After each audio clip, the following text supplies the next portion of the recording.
Very good morning class. कैसे हैं? बढ़िया। चलिए आज हम शुरू करेंगे स्टैटिस्टिक्स का next chapter, that is time series. Time series ये चैप्टर देखा जाए तो सीपीटी का one of the smallest chapter है, बहुत छोटा चैप्टर है। ज़्यादा कॉन्सेप्ट इसमें हमें पढ़ने को नहीं मिलेंगे और एग्जाम में जो क्वेश्चन बनते हैं उसमें कुछ क्वेश्चन थ्योरी और कुछ क्वेश्चन प्रैक्टिकल दोनों बन सकते हैं। तो चैप्टर ज़्यादा लेंदी नहीं है, बहुत फास्ट ये फिनिश हो जाएगा। ठीक है, तो चलिए सबसे पहले हम समझते हैं what do we mean by the term time series. Time series का मतलब क्या होता है? टाइम सीरीज का मतलब सिर्फ इतना है जहां पे कोई डेटा हम अरेंज करते हैं in chronological order, in sequence, year wise, date wise जब हम अरेंज करते हैं उस डेटा को कहा जाता है टाइम सीरीज। ठीक है, चलिए डेफिनेशन पढ़ते हैं। Time series is a statistical data. ये एक स्टैटिस्टिकल डेटा है that are arranged and presented, जिसको अरेंज किया गया है और प्रेजेंट किया गया है कैसे? इन क्रोनोलॉजिकल ऑर्डर, एक सीक्वेंस के अंदर डेट वाइज हम कह सकते हैं। अब इस चैप्टर में हमें पढ़ना क्या है? सबसे पहले आएंगे components, components of time series. इसके मेन कंपोनेंट्स क्या है? तो फर्स्ट है secular trend and second one is seasonal variation. Seasonal variation. फिर इन्हें कैलकुलेट करने के लिए जो मेथड्स काम में आते हैं वो कौन से हैं? तो उसमें आता है ग्राफिक और free hand curve, method of semi averages, method of moving average and method of least square. ये सारे मेथड्स हैं जो हमें सॉल्व करने हैं। Then seasonal variation. Seasonal variation में क्या आता है? Simple average method, ratio to trend method, link relative method, cyclical variations, random और इरेगुलर वेरिएशंस। तो ये इतने सारे मेथड हैं, बट ये सारे हमारे सिलेबस में नहीं हैं बिकॉज इन्हें सॉल्व करने में काफ़ी ज़्यादा टाइम लगता है। ये टॉपिक्स थोड़े से बड़े हैं और हमारा जो पार्ट है that is only objective. Subjective questions हमारे सिलेबस में नहीं है, सो इतने लेंदी क्वेश्चन हमारे पार्ट में नहीं है। फिर आते हैं models of time series. So there are two models, additive model and multiplicative model. दो तरह के मॉडल हैं, जैसे हमने प्रोबेबिलिटी में किया था addition rule and multiplication rule, बिल्कुल वैसा ही यहाँ पे addition model and multiplication model है। तो चलिए सबसे पहले हम आते हैं टाइम सीरीज की मीनिंग पे कि टाइम सीरीज आखिर होता क्या है, इसमें हमें करना क्या है। अब अगर हम डेली रूटीन की बात करें तो बहुत सारे वेरिएबल्स ऐसे होते हैं जो पहले के कंपैरिजन में कंटिन्यूसली राइज हो रहे हैं और कुछ वेरिएबल्स ऐसे होंगे जो हमें लगता है वो पहले से कम हो रहे हैं। जैसे due to advancement of technology, medical facilities, education etcetera. इन सबसे फायदा क्या हो रहा है? इन सबसे फायदा ये है कि हमारा जो आउटपुट है, प्रोडक्शन है, वो इंक्रीज हो रहा है। Output is increasing. आउटपुट बढ़ेगा तो कंट्री की इनकम राइज होगी। ठीक है, with the spread of education, literacy ratio increase हो रहा है। पढ़े लिखे लोगों की संख्या पहले से बढ़ रही है। सो this is showing increasing trend. Medical facilities बढ़ने की वजह से डेथ रेट कम हो रही है, डिक्लाइन हो रही है। एजुकेशन स्प्रेड होने की वजह से तो बर्थ रेट डिक्रीज हो रही है, कम हो रही है। सो ये सारे पॉइंट्स हैं जो हमें बताते हैं कि ट्रेंड क्या होता है और वो किस तरह से मूव करता है। कुछ वेरिएबल इंक्रीज होते हैं, कुछ वेरिएबल डिक्रीज, और कई जगह पे रेगुलर फ्लक्चुएशंस आते रहते हैं, कभी इंक्रीज तो कभी डिक्रीज। चलिए अब एक फास्ट रीडिंग लगाते हैं। We came across data which is collected on variable like rainfall, production of industrial products, production of rice, sugarcane, import or export of a country, population, etc. at different time epochs. चाहे हमने early collect किया है, किसी को daily basis पे, कहीं monthly होगा, quarterly या फिर ईयरली, तो सबको हम अलग अलग तरीके से कलेक्ट कर सकते हैं. Such data is called time series data. तो इस डेटा को हम क्या कहेंगे? Time series data. जैसे रेनफॉल जब हो रही है तो हमने आर्ली उसे मेजर किया कि लाइक फर्स्ट आवर में 2 mm की रेनफॉल हुई, सेकेंड आवर में 5 mm, थर्ड आवर में 10 mm की रेनफॉल एंड फोर्थ आवर में 6 mm.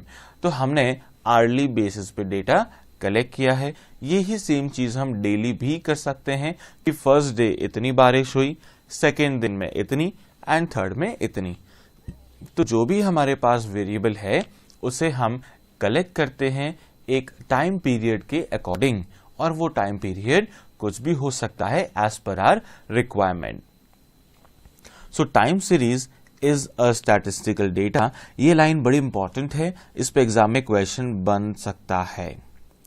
It is a statistical data that are arranged and presented in a chronological order that is over a period of time. तो उसमें question क्या बन सकता है? Dash is a statistical data that is arranged and presented in chronological order. तो हमें फिर answer करना होगा टाइम सीरीज. तो ये क्वेश्चन आप ध्यान में रखेंगे, एग्जाम में बन सकता है. Then most of the time series relating to economic, business and commerce might show upward tendency.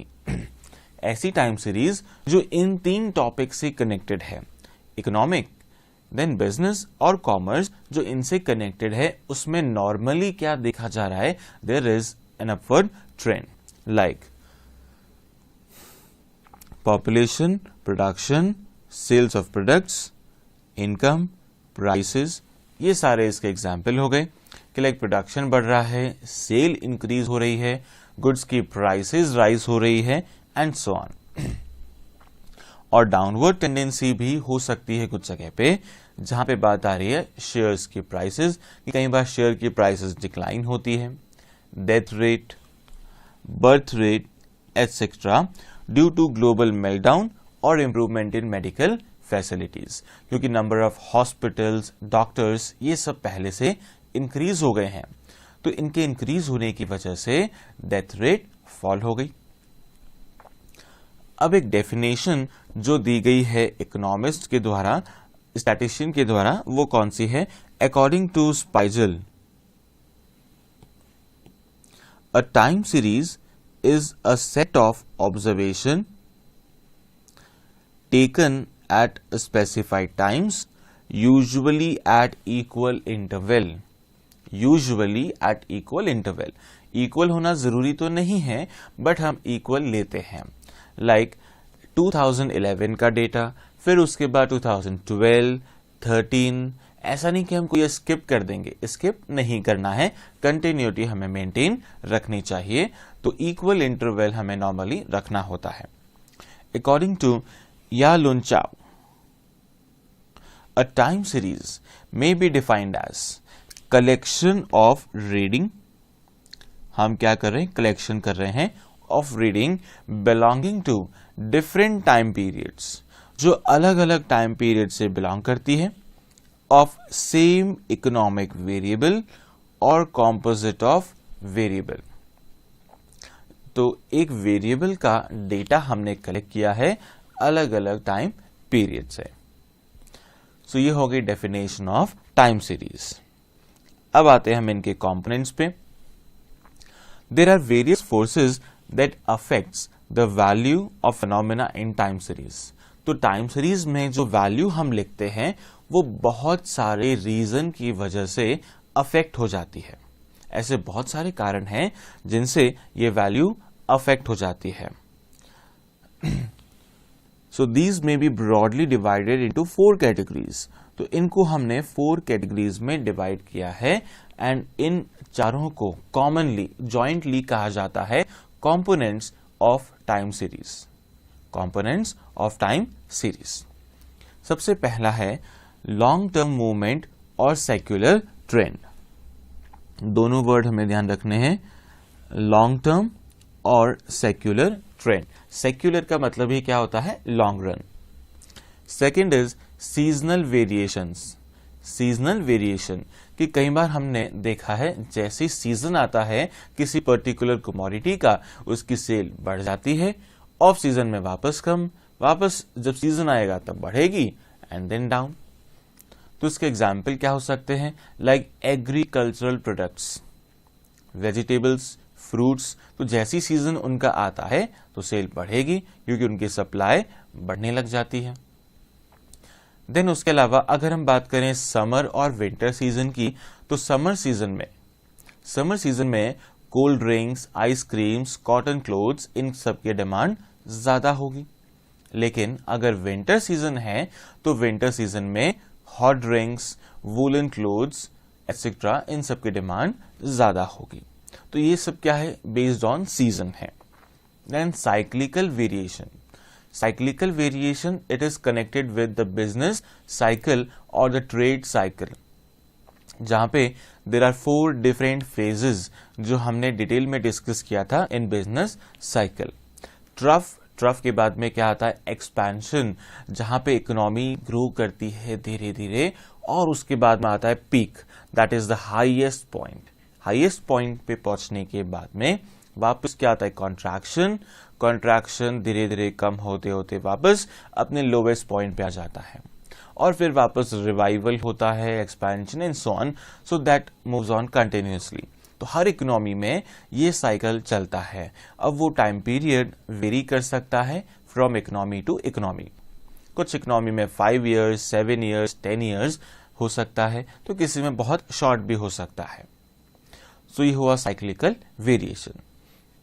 Then random और इरेगुलर वेरिएशन, जब कोई अचानक इवेंट अगर हो जाता है, कोई नेचुरल कैलामिटी जैसे हो गई, फ्लड आ गया, अर्थक्वेक, तो फ्लड या अर्थक्वेक होने की वजह से कुछ पार्ट ऑफ द सोसाइटी वो अफेक्ट हो गया।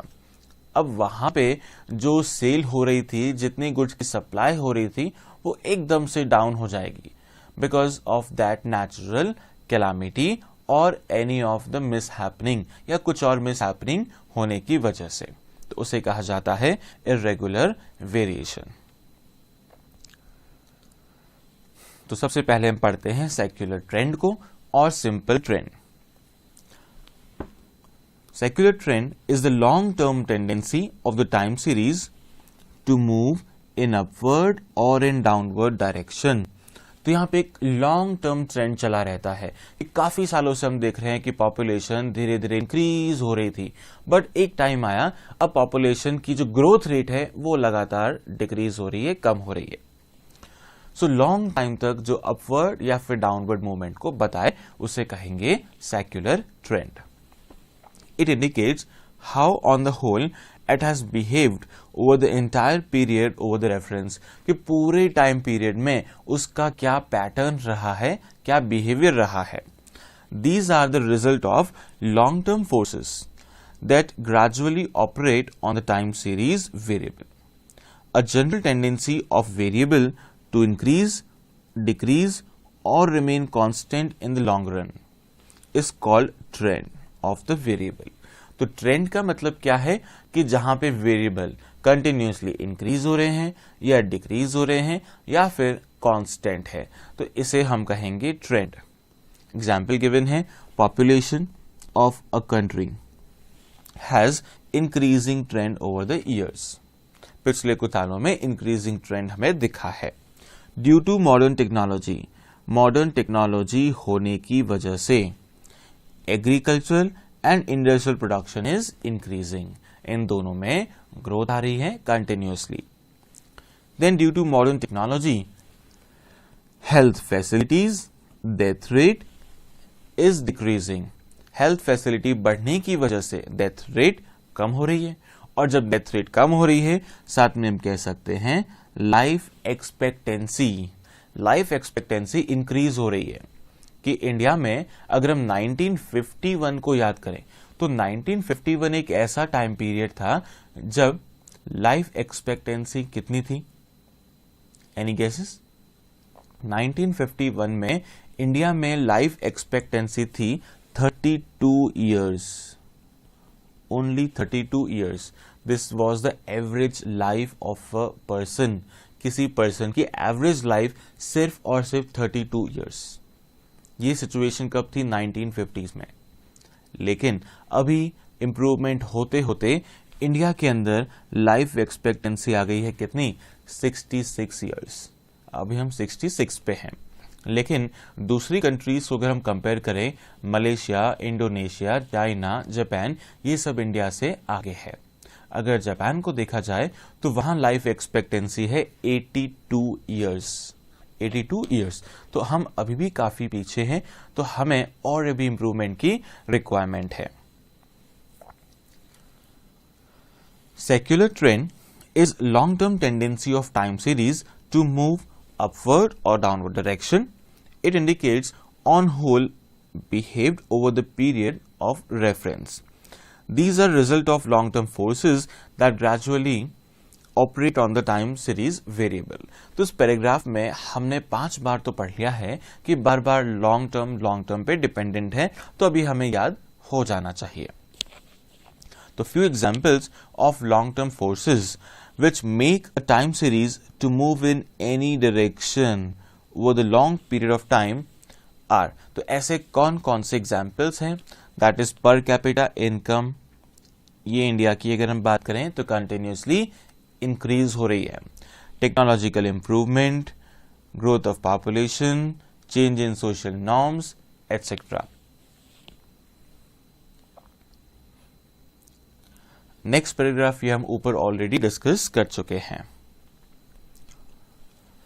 सेकेंड कंपोनेंट आता है seasonal variation. Seasonal variation takes place due to rhythmic forces which operate in a regular और पीरियोडिक मैनर. तो यहां पे जो फोर्सेस है ये फ्लक्चुएट होता है, इंक्रीज डिक्रीज, इंक्रीज डिक्रीज. तो ये एक रेगुलर इंटरवल पे होता है. लाइक समर का टाइम फिक्स है, रेन का टाइम फिक्स है एंड विंटर सीजन भी फिक्स है. तो एक रेगुलर इंटरवल के बाद में ये अफेक्ट करता है. These forces have the same और almost similar pattern year after year. लगभग हर साल हमें एक जैसे पैटर्न देखने को मिलते हैं. जैसे अगर हम समर सीजन में देखें तो मैंगोज की सेल हर बार बहुत ज्यादा होती है या मैंगो की सप्लाई हर बार ज्यादा होती है, लेकिन बाकी टाइम में नहीं है. देन कॉटन क्लोथ्स की सेल समर टाइम में बहुत ज्यादा होती है, रेनी सीजन में कम होती है और विंटर में और कम. सेकेंड ईयर में हमें सेम ट्रेंड देखने को मिला कि समर में अगेन कॉटन क्लोथ्स की सेल ज्यादा, रेनी में कम और विंटर में और कम. तो हर साल हमें यही ट्रेंड देखने को मिलता है. तो एक रेगुलर फ्लक्चुएशन जहां पे आते हैं उसे कहा जाता है seasonal variation. It is common knowledge that value of many variables depend in part of the time of the year. Year का एक पार्ट उस पर डिपेंडेंट होता है. For example, seasonal variation could be seen and calculated if data are recorded quarterly, monthly, weekly, daily और hourly basis. So seasonal variation तभी पता लगेगा जब हम इन यूनिट से डेटा कलेक्ट करेंगे. अगर हमने एनुअल डेटा कलेक्ट किया तो फिर हमें सीजनल वेरिएशन का पता नहीं लगेगा. सीजनल वेरिएशन का पता सिर्फ तब लग सकता है जब हम डेटा क्वार्टरली ले रहे हैं या और छोटा टाइम पीरियड करना है तो मंथली, फोर्टनाइटली, वीकली, डेली या फिर आर्ली. ठीक है, तो आर्ली में भी हम कर सकते हैं. अगर हमने सेल को कंपेयर करना है तो मॉर्निंग टाइम में सेल बहुत कम हो रही है, देन आफ्टरनून में सेल थोड़ी इंक्रीज हो गई, इवनिंग टाइम में सेल सबसे ज्यादा हो रही है. अगर हम डेली का ही ट्रेंड देखें तो हो सकता है डेली हमें यही चीज देखने को मिले कि मॉर्निंग में सेल हमेशा कम हो रही है, आफ्टरनून में थोड़ी इंक्रीज हो रही है और इवनिंग में बहुत ज्यादा हो जाती है. तो ये सारे एग्जाम्पल किसके हैं? सीजनल वेरिएशन के. Then seasonal variation may be due to various seasons, that means weather condition. तो वेदर कंडीशन जो एग्जाम्पल हम ले चुके हैं, sale of cold drinks would go up in summer and go down in winters.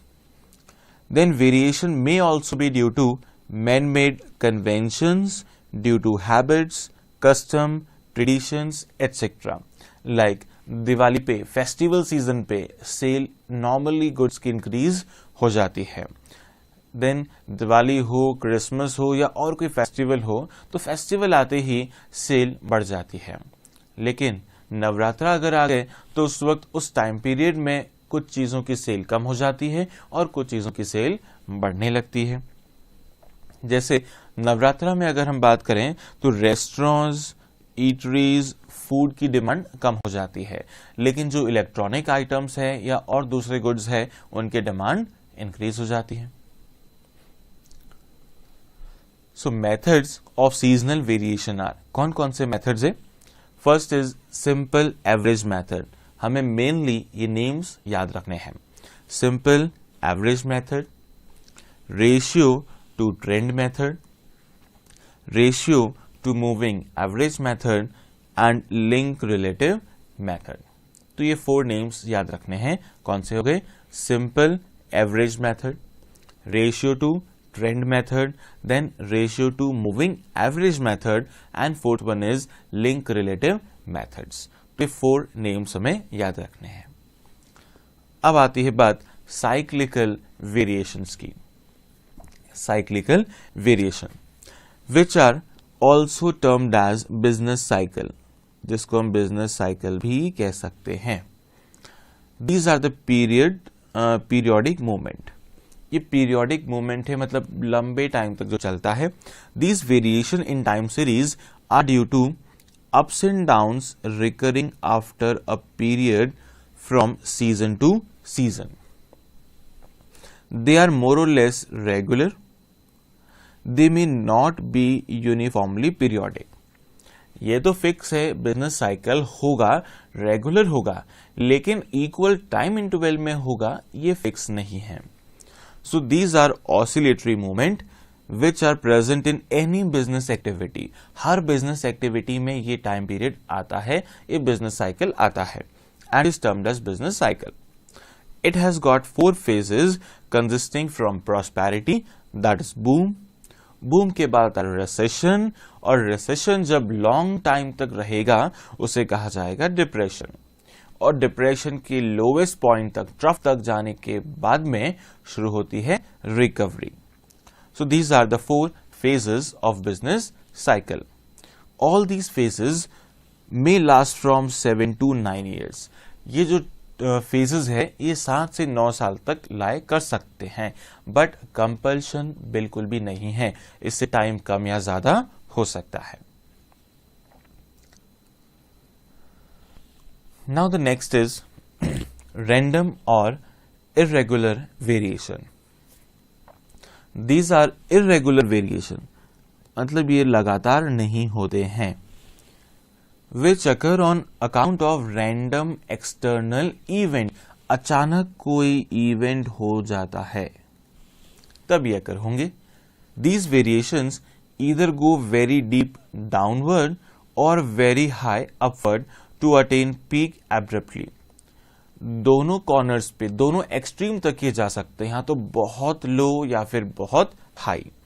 These fluctuations are result of unforeseen or unpredictably forces which operate in absolutely random or erratic manner. They do not have any definite pattern and it cannot be predicted in advance. इसे advance में पता नहीं लगाया जा सकता.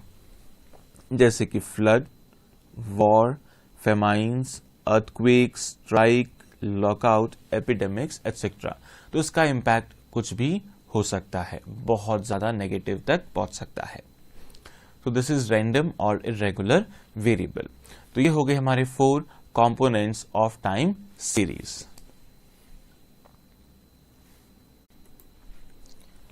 अब हमारा next topic आता है मॉडल्स ऑफ टाइम सीरीज. तो अभी हमने डिस्कस किया there are 2 models, additive and multiplicative. एक जगह हमें प्लस करना है और दूसरी जगह पे मल्टीप्लाई. सबसे पहले हम आते हैं एडिटिव पे. In additive model it is assume that, क्या अज्यूम करते हैं, that the 4 components are independent of one another. जो चारों कंपोनेंट है वो कैसे हैं? इंडिपेंडेंट है एक दूसरे से। That is the pattern of occurrence and magnitude of movements in any particular component does not affect and are not affected by the other component। तो जो हमने चार components पढ़े हैं, first is secular trend, second हमने पढ़ा था seasonal variation, third cyclical variation and fourth one is irregular variation। तो इन चारों का एक दूसरे पे कोई इफेक्ट नहीं आता है, ऐसा अज्यूम करते हैं। किसमें? एडिटिव मॉडल में। तो इसके अंदर हमारी इक्वेशन क्या बनेगी? So the four components are arithmetically additive, that is magnitude of time series is the sum of separate influences. तो चारों इन्फ्लुएंसेस हैं, उन्हें सम कर देना है। y equal to t, t is for secular trend, c cyclical variation, S seasonal variation and I irregular variation। तो चारों variation को हमने क्या किया? ऐड। तो उससे क्या आ जाएगा? y t means time series, time series. तो चारों का इफेक्ट हमें ऐड कर देना है, प्लस कर देना है। Whereas in multiplicative model it is assumed that, यहां assumption क्या है?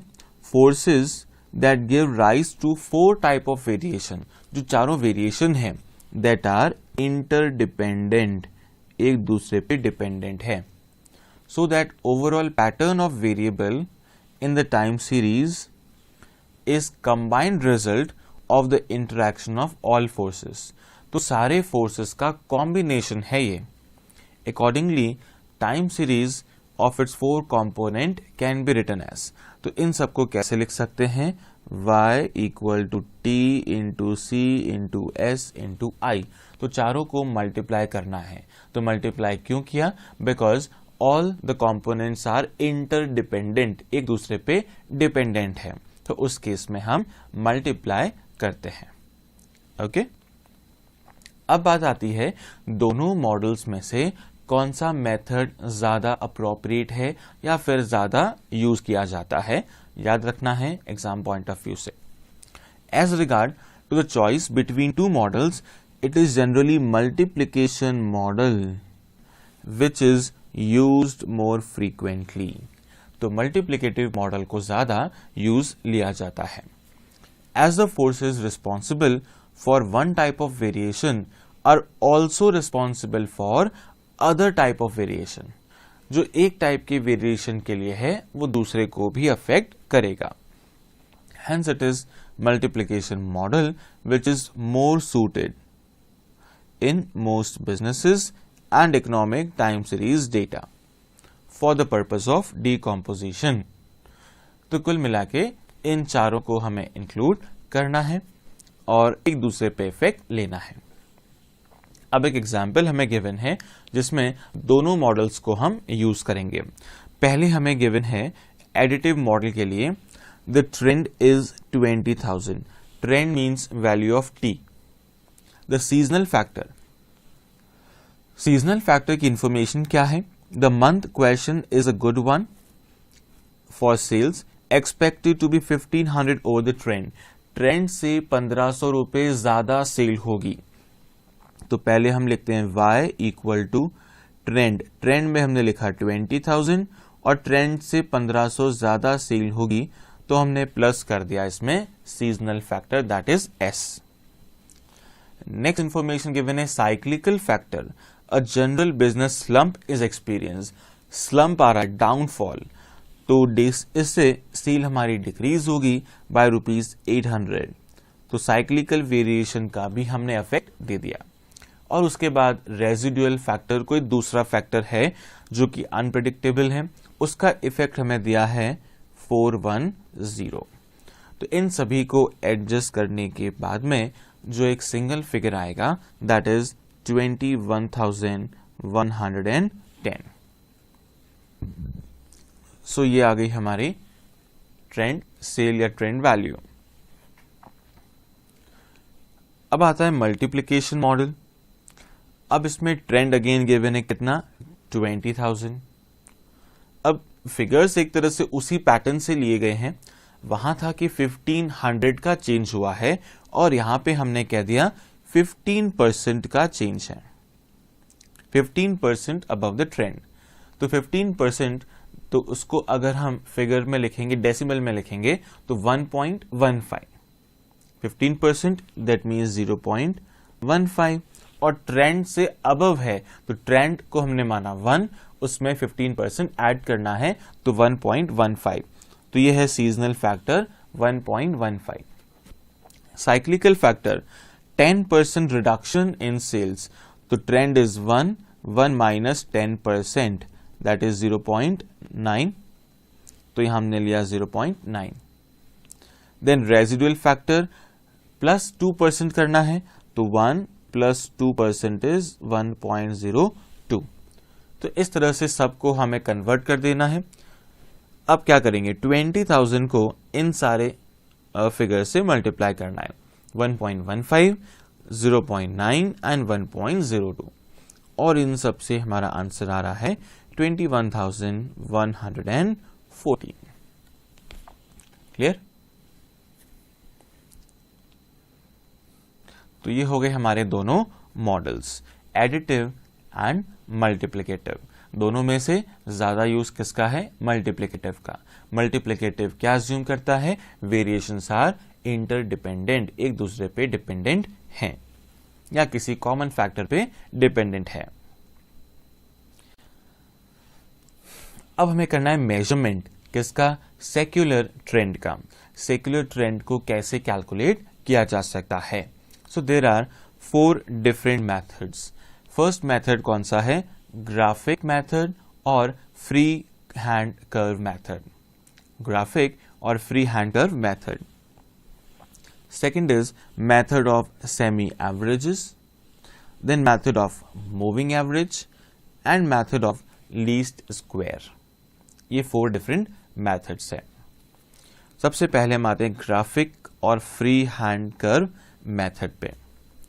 इस मेथड में क्या किया जाता है इसको समझते हैं। The data of a given time series is plotted on the graph. तो फर्स्ट स्टेप क्या है हमारा, जो भी डेटा हमें गिवन है उसको ग्राफ पेपर पे प्लॉट करना। This is step number first. And all the points are joint together with straight line. Plot करने के बाद सेकेंड स्टेप में क्या करेंगे, सारे पॉइंट्स को एक स्ट्रेट लाइन से हमें ज्वाइन कर देना है, मिला देना है। ठीक है, सबको हमने ज्वाइन कर दिया। This curve would be irregular as it include short run oscillation, क्योंकि उसमें कुछ न कुछ मूवमेंट्स होंगे अप डाउन, तो ये कर्व हमें इरेगुलर दिखेगा। These irregularities are smoothed by drawing freehand curve or a line with the curve previously drawn. तो इस फ्लक्चुएशन को हमें हटाना है by drawing freehand curve. तो थर्ड स्टेप ये हो गया कि अब हमें जो फ्लक्चुएशंस दिख रहे हैं, इरेगुलरिटी दिख रही है, उन्हें हटा के एक स्ट्रेट लाइन बना देनी है। This curve would eliminate the short-run oscillation and would show the long period general tendency of the data. तो उससे हमें जनरल टेंडेंसी पता लगेगी कि वो कितना इंक्रीज हो रहा है। While drawing this curve, it should be kept in mind that the curve should be smooth. Curve क्या होना चाहिए, स्मूथ होना चाहिए। And number of points above the trend curve should be more or less equal to the number of points below it. जितने point उससे ऊपर होंगे उतने ही पॉइंट्स उसके नीचे होने चाहिए। अब एग्जाम में हमें ये ग्राफ हमें ड्रॉ तो नहीं करना है, लेकिन इसके मेरिट्स क्या है, डीमेरिट्स क्या है और इसका प्रोसेस क्या होता है ये हमें पता होना चाहिए, बिकॉज पे थ्योरेटिकल क्वेश्चन बन सकता है। मेरिट क्या है, it is very simple and easy to understand. ये आसान है, डिफिकल्टी नहीं आती है। It does not require any mathematical calculation. तो कुछ भी हमें कैलकुलेट नहीं करना है, ना कोई प्लस माइनस, ना कोई एवरेज, कुछ भी हमें नहीं करना है। डिसएडवांटेज क्या है, This is a subjective concept, hence different person may draw different freehand lines. क्योंकि हर पर्सन का सोचने का तरीका अलग होगा, तो जो फ्री हैंड कर्व होगा वो अलग अलग बन सकता है at different position and may have their different slopes. तो उनका जो ढलान है वो अलग अलग हो सकता है. If the length of period for which the curve is drawn is very small, it might give totally erroneous result. अगर हमने कम टाइम पीरियड लिया है तो उससे हमारा रिजल्ट एरोनियस हो सकता है, मिसलीडिंग हो सकता है. तो ये मेथड सिर्फ और सिर्फ कब काम में लेना चाहिए? इन लॉन्ग टाइम पीरियड, जहां पे बहुत सारे ईयर्स का डेटा अवेलेबल है, तभी हमें ये मेथड काम में लेना चाहिए. अब सेकंड क्वेश्चन में हमें डेटा गिवन है फ्रॉम 2000 टू 2008. 9 इयर्स का डेटा हमारे पास अवेलेबल है. सो फर्स्ट स्टेप में क्या करेंगे, इसे प्लॉट करना होता है. तो एक्स एक्सिस पे हम लेते हैं किसे? ईयर्स को, टाइम पीरियड को. वाई एक्सिस पे जो हमारा वेरिएबल है दैट इज सेल को लिया है वाई एक्सिस पे. अब हमें क्या करना होता है? प्लॉट. तो 2000 पे कितनी है सेल? 75 lakhs. 2001 में 95, 2002 में 115, देन 65, 120, 100 एंड सो ऑन. अब ये जो सारे पॉइंट्स को हमने प्लॉट किया है उसे एक लाइन से मिला देना है. तो ये जो लाइन उसके ऊपर ड्रॉ हो रखी है, ये लाइन से मिला दिया गया है. अब देखा जाए तो ये स्ट्रेट लाइन नहीं है, इसमें हमें क्या दिख रहे हैं? फ्लक्चुएशन. इसे कहा जाता है शॉर्ट रन ऑसिलेशन. क्योंकि कोई भी चीज कंटिन्यूसली नहीं बढ़ती है, इंक्रीज थोड़ी डिक्रीज, फिर वापस इंक्रीज होगी, फिर थोड़ी डिक्रीज. तो ये पैटर्न चलता है. अब हमें इसके लिए एक प्रॉपर ट्रेंड लाइन बनानी है. तो क्या करना होता है? ट्रेंड लाइन ऐसे मिडल पार्ट से हमें पास करनी है कि कुछ पॉइंट्स उसके ऊपर आए और कुछ पॉइंट्स नीचे. तो दोनों तरफ के जो पॉइंट्स है वो लगभग बराबर होने चाहिए. तो हमने ये 75 जो हमारा स्टार्टिंग पॉइंट था, यहां से एक स्ट्रेट लाइन ये ड्रॉ की है, डॉटेड लाइन. ये हमें क्या बता रहा है? ट्रेंड. तो इसमें कुछ वैल्यूज नीचे है, लाइक दिस वन. ये 3 वैल्यूज नीचे है और सम वैल्यूज आर अबव, कुछ वैल्यूज उसके ऊपर है. तो this is the trend line.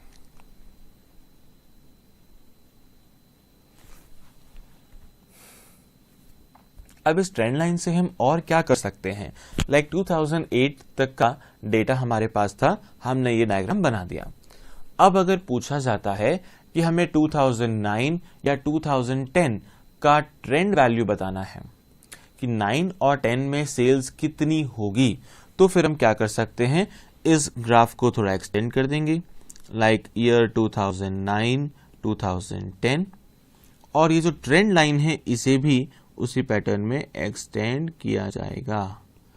तो इससे हम आइडेंटिफाई कर पाएंगे कि 9 की सेल कितनी होगी एंड 2010 की सेल कितनी होगी. तो इस ट्रेंड लाइन को अगर एक्सटेंड कर दें तो उसे हम आने वाले ईयर्स की वैल्यू को एस्टिमेट कर सकते हैं. तो नेक्स्ट लाइन में यही लिखा है, the trend line drawn by free hand method can be extended to predict the values, but this is too subjective and it may vary from person to person. तो ये पर्सन टू पर्सन वेरी हो सकता है. तो ये था हमारा first method. अब आएंगे सेकेंड मेथड की ओर, that is method of semi averages. अब ये भी एक तरह से इसी का ही पार्ट है. इसमें क्या करना है देखें. Under this method the whole time series data is classified into 2 parts. पूरे डेटा को 2 पार्ट्स में हम डिवाइड कर देते हैं. तो it is classified into 2 parts and average of each half are calculated. दोनों हाफ का एवरेज हम निकालेंगे, फर्स्ट हाफ का एवरेज और सेकेंड हाफ का average. If the data is even number of years, it is easily divided into two. Like 10 years है तो first 5 and next 5, तो दोनों 5 years का एवरेज निकाल देंगे, कोई प्रॉब्लम नहीं है. But in case of odd number of years, the middle year of the time series is left and two halfs are constituted with the period on each side of the middle year. अब अगर 9 years हमारे पास है तो हम इसको 2 parts में divide कैसे करेंगे?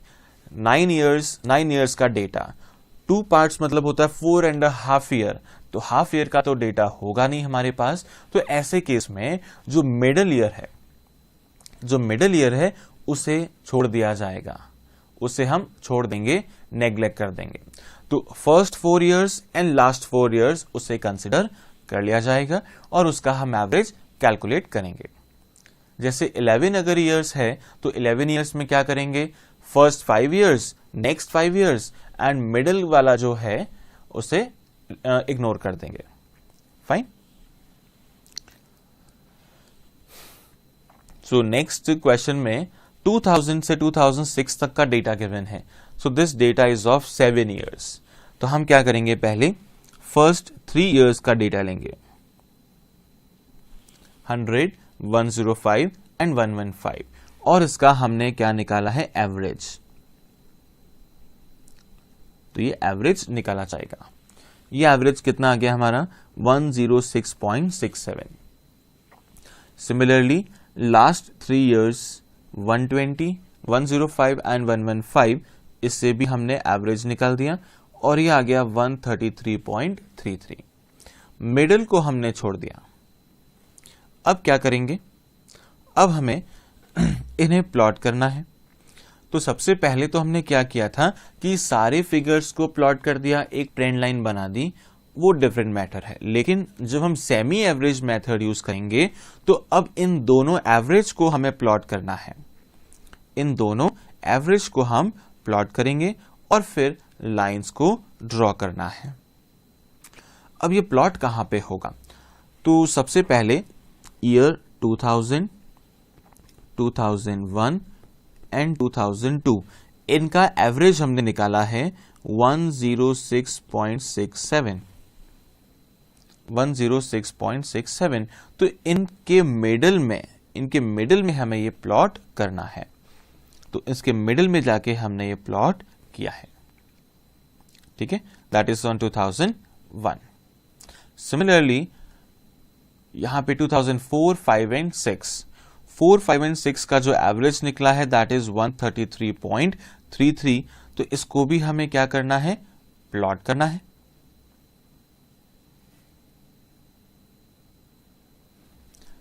ओके, एक चीज यहां पे आप ध्यान दें, जो 340 डिवाइडेड बाय 3 किया गया है, इससे हमारी वैल्यू 133 नहीं आएगी. This is the misprint. यहां पे आना चाहिए 113.33. ये वैल्यू कितनी होनी चाहिए? 113.33.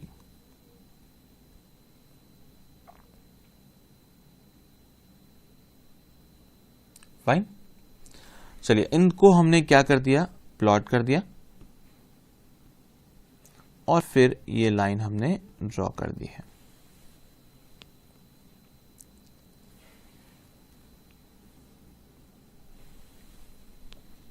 क्लियर?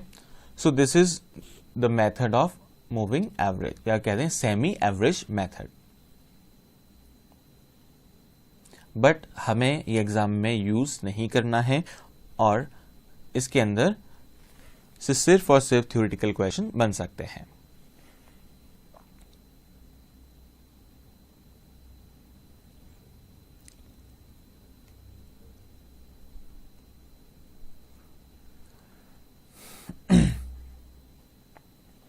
अब आता है हमारा सबसे important portion, that is moving average method. Moving average method क्या होता है, इसको कैसे हमें यूज करना है वो देखेंगे. तो सबसे पहला काम क्या है? जो हमें डेटा गिवन है उसे हम नोट डाउन कर लेते हैं एक प्रॉपर सीक्वेंस में. ईयर 2004 से 2012 तक का डेटा हमारे पास अवेलेबल है. ईयर एंड वेजेस ये सब कुछ हमने लिख लिया है. अब हमें क्या करना है, तो क्वेश्चन ने देखिए क्लियरली कहा है use 3 yearly moving average indicate the trend in wages, indicate the trend in wages. तो हमें 3 इयर्स का मूविंग एवरेज यूज करना है। अब 3 इयर्स का यूज कैसे करेंगे वो देखते हैं। सबसे पहले हमें करना है फर्स्ट 3 इयर्स 2004, 5 एंड 6, इन तीनों फिगर्स का हम लेंगे एवरेज। तो 1200 प्लस 1500 प्लस 1400, इन तीनों का टोटल, इन तीनों का टोटल हमें कहां लिखना है, इनके मिडिल में, इनके मिडिल में हमने लिखा, दैट मीन्स मिडिल ईयर कौन सा है 2005, तो 2005 के सामने इन तीनों का टोटल हम लिखेंगे 4100। ये तो क्या आया 3 इयर्स का मूविंग टोटल। अब हमें एवरेज चाहिए, तो एवरेज के लिए divided by number of years, कितने ईयर्स का डेटा है 3 इयर्स का, तो इसको हम डिवाइड कर देंगे किससे 3 से, और 3 से डिवाइड करते ही फिगर आ जाएगा 1366.67। फिर नेक्स्ट क्या करना है, अब नेक्स्ट 3 इयर्स कौन सा, फर्स्ट को छोड़ देंगे, नेक्स्ट है 1500, 1400 एंड 1750, इन तीनों को हमें ऐड करना है। इन तीनों का टोटल कहां लिखेंगे, इन तीनों के मिडल में, दैट इज 2006 वाली रो में। टोटल को डिवाइड करना है अगेन 3 से, तो आ गया वैल्यू आ गई हमारी 1550। देन नेक्स्ट 3 इयर्स 6, 7 एंड 8, इन तीनों का टोटल हमने किया, वो लिखा 2007 में, डिवाइडेड बाय 3 और आके ट्रेंड वैल्यू। फिर again next 3 years and so on. तो इस तरह से हमें ये पूरी टेबल प्रिपेयर करनी है। तो जब 3 इयर्स का मूविंग एवरेज होगा, तो जो ये फर्स्ट कॉलम है, जो फर्स्ट हमारा बॉक्स है, ये क्या रहेगा, ब्लैंक रहेगा। ये क्या रहेंगे, ब्लैंक। और ब्लैंक क्यों रहेंगे, क्योंकि हमने जब एवरेज लिया तो उनके मिडल में लिखा जाएगा, तो इसलिए स्टार्टिंग और एंडिंग वाला पार्ट ये ऑलवेज ब्लैंक रहेगा। ठीक है, तो चलिए इसे फटाफट नोट डाउन कर लें, सॉल्व कर लें।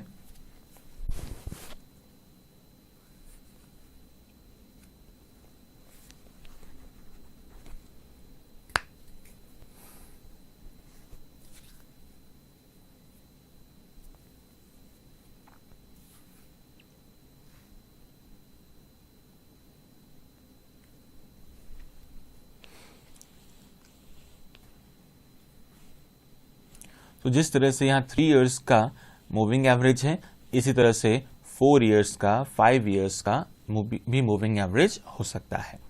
तो वो हम आने वाले क्वेश्चंस में करेंगे।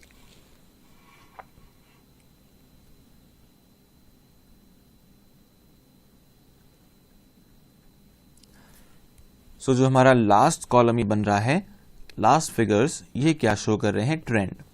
All these are trend values.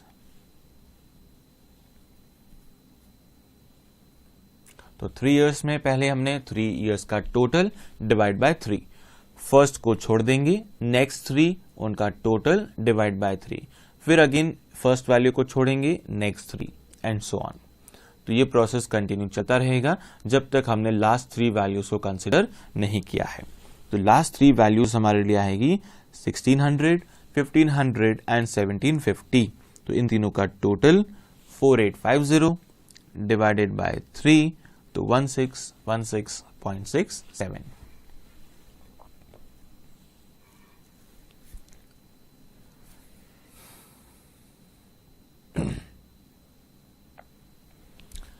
अब आता है हमारा 4 ईयर मूविंग एवरेज। अब इवन नंबर जब आता है तो हमारी कैलकुलेशन थोड़ी अलग तरीके से होगी, बिकॉज हम डायरेक्टली उसके मिडिल पार्ट तक नहीं पहुंच सकते। जैसे 2005 से 2012 तक का डेटा हमें गिवन है, 5 से लेके 12, 4 इयर्स का मूविंग एवरेज करना है। दैट मीन्स फर्स्ट 4 इयर्स का हम क्या करेंगे टोटल। तो फर्स्ट ईयर में 1150, 1250, 1320 एंड 1400, इन 4 इयर्स का, that is 5, 6, 7 and 8। In 4 years का हमें क्या करना है, पहले टोटल करना है। इन 4 ईयर्स का टोटल हमने कर दिया, इसे कहेंगे 4 ईयरली मूविंग टोटल। 4 साल का ये मूविंग टोटल है। अब इन्हें लिखना कहाँ है, मिडल में।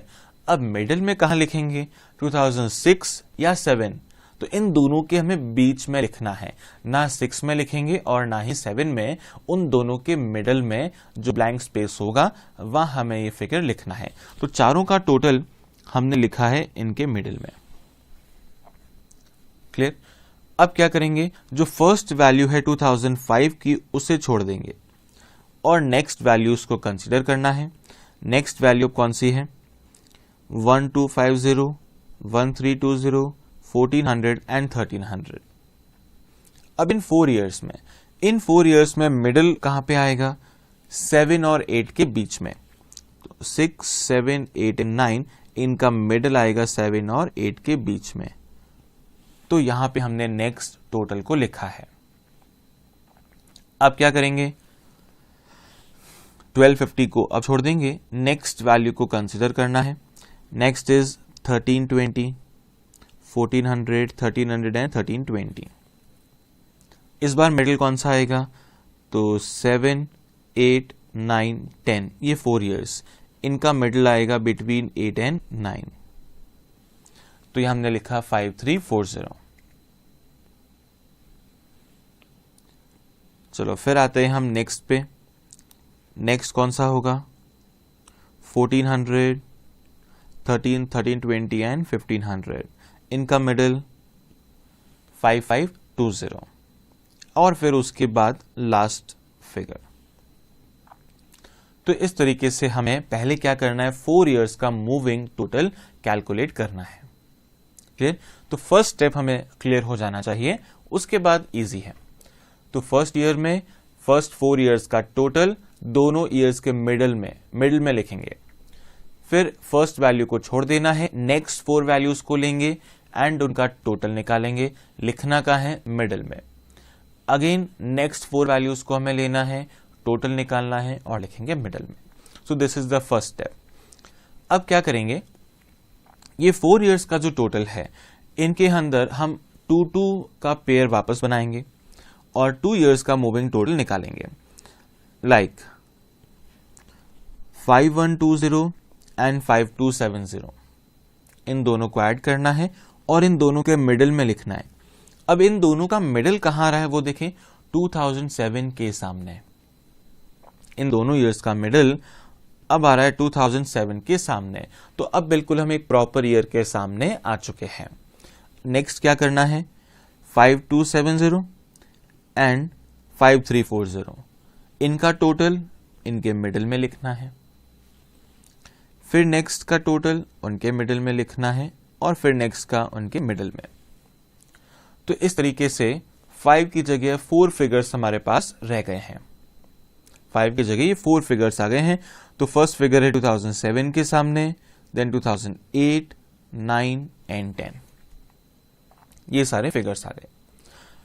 अब अगर हम इसको लॉजिकली सोचें तो ये कितने ईयर्स का टोटल है, ये जो 10,390 फिगर आया है ये कितने ईयर का टोटल है। सो 5120 ये 4 ईयर्स एंड 5270 ये भी कितने हैं, 4 ईयर्स।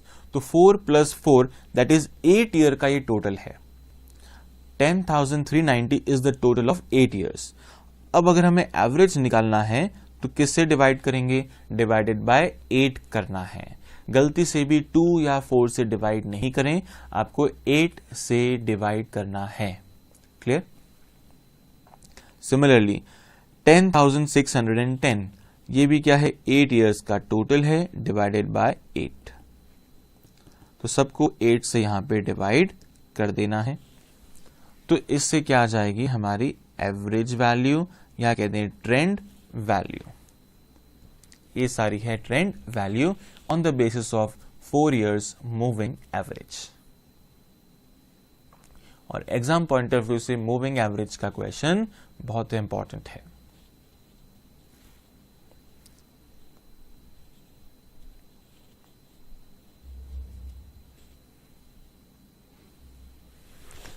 चलिए इसे एक बार फटाफट से नोट डाउन कर लें।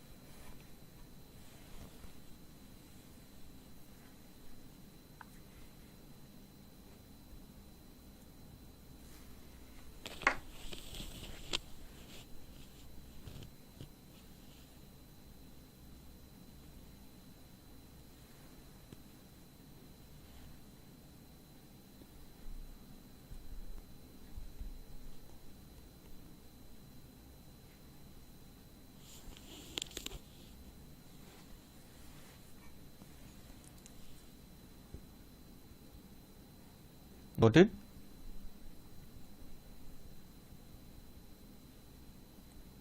आगे बढ़े।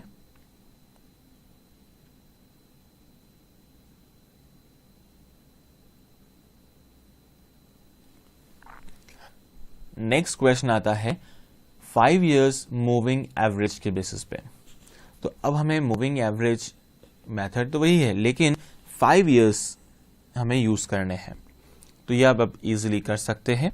एक बार मैं आपको एक्सप्लेन कर देता हूं। फर्स्ट 5 इयर्स,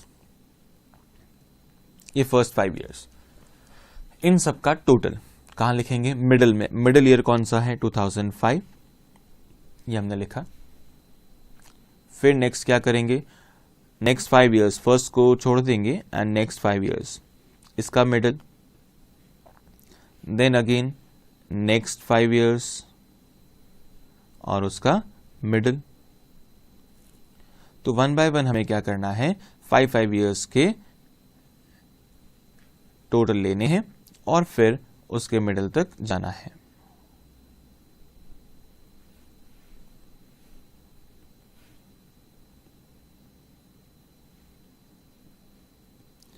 तो इस तरह से सबका क्या निकल जाएगा? Moving total.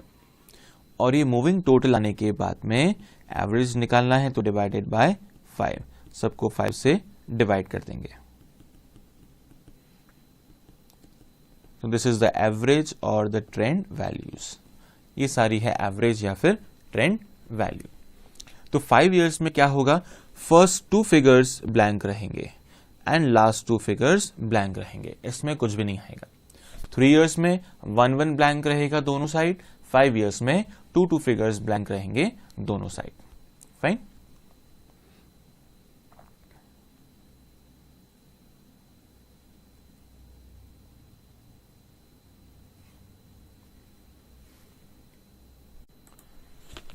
हेलो क्लास, कैसे हैं? फाइन। आज हमें शुरू करना है टाइम सीरीज में हमारा next method, which is least square method. Least square method. इस मेथड में सबसे पहले हमें 2 इक्वेशंस याद होनी चाहिए। इक्वेशंस क्या है वो देखेंगे। First equation is sigma y equals to N A plus B sigma X. B sigma X, ये हमारी फर्स्ट इक्वेशन। यहां पर जो y है, y का एक तरह से मीनिंग क्या होगा? Predicted value. हमें देखिए अल्टीमेटली करना क्या है? ट्रेंड वैल्यू फाइंड आउट करनी है। तो ट्रेंड वैल्यू फाइंड आउट करने के लिए हमें एक इक्वेशन चाहिए, y is equal to a plus B X. ये इक्वेशन हम पहले पढ़ चुके हैं, कहां पे? रिग्रेशन में। बिल्कुल वही रिग्रेशन है, ये बिल्कुल वही इक्वेशन है। तो इसमें y का मतलब क्या है? प्रेडिक्टेड वैल्यू, हमको जो एस्टिमेट करनी है। तो y एक तरह से डिपेंडेंट वेरिएबल है जो हमें फाइंड आउट करना है। a का मतलब यहां पे क्या है? Intercept, that is height. y axis पे जो हाइट है उसे हम कहेंगे a। एंड bx में जो b है, b का मीनिंग क्या है? Slope of regression line, regression line का स्लोप। तो हम क्या करेंगे? दोनों इक्वेशन को साइमल्टेनियसली सॉल्व करेंगे और वहां से फाइंड आउट करेंगे value of a and b। a means height and b means slope. तो a और b दोनों की वैल्यू पुट कर देंगे। फिर उसके बाद x की किसी भी वैल्यू के लिए हम y को एस्टिमेट कर पाएंगे। x की किसी भी वैल्यू के लिए हम y को एस्टिमेट कर पाएंगे। फाइन, तो ये हमें ओवरऑल करना है। तो फर्स्ट इक्वेशन क्या है हमारे लिए, सिग्मा y का total equal to NA। NA का मतलब number of observation, number of years जो हमें दे रखे होंगे, plus B sigma x, B को सिग्मा x से मल्टीप्लाई करना है। सेकेंड इक्वेशन में एक तरह से क्या है, फर्स्ट इक्वेशन को हमने x से मल्टीप्लाई किया, तो सिग्मा y क्या बन गया, सिग्मा xy। n की प्लेस पे क्या आ गया, सिग्मा x, और सिग्मा b सिग्मा x जो था वहां भी x से मल्टीप्लाई होते ही वो बन गया x स्क्वायर। तो ये दोनों इक्वेशन को हम साइमल्टेनियसली सॉल्व करेंगे और उसे a और b की वैल्यू कैलकुलेट हो जाएगी। फाइन, चलिए शुरू करते हैं। एक एग्जाम्पल हमें दे रखा है, ईयर एंड देन प्रॉफिट। ये प्रॉफिट के हमारे फिगर्स हो गए इन लैक्स ऑफ रुपीस। इस प्रॉफिट को, इस वेरिएबल की वैल्यू को हम ऑलवेज क्या कहेंगे, y। ये हमारे लिए क्या है, y। अब हमें क्या चाहिए, x के बाद में हम फाइंड करेंगे xy और फिर x स्क्वायर। तो ये कुछ वैल्यूज है जो हमें कैलकुलेट करनी है, x then xy and x square, ये सब हमें कैलकुलेट करना है।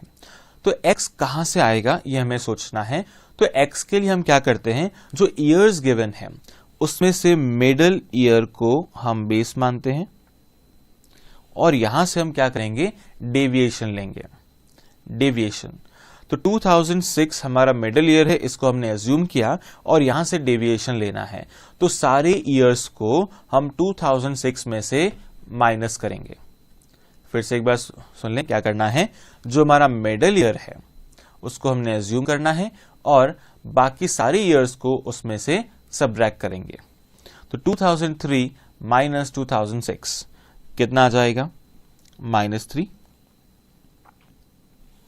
2004 माइनस 2006 -2, देन -1, 0, 1, 2 एंड 3। अब इसका टोटल कितना आ जाएगा, 0। तो 0 क्या आ गया, sigma x is equal to 0। इसी तरह से हमें xy फाइंड आउट करना है।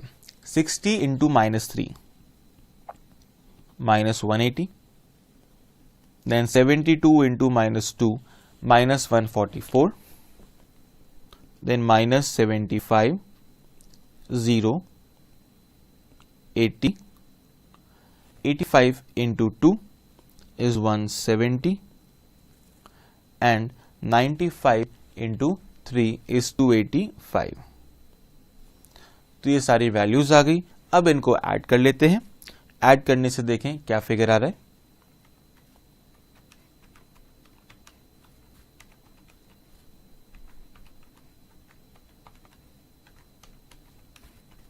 डन। तो फाइनल फिगर आ गया है 136।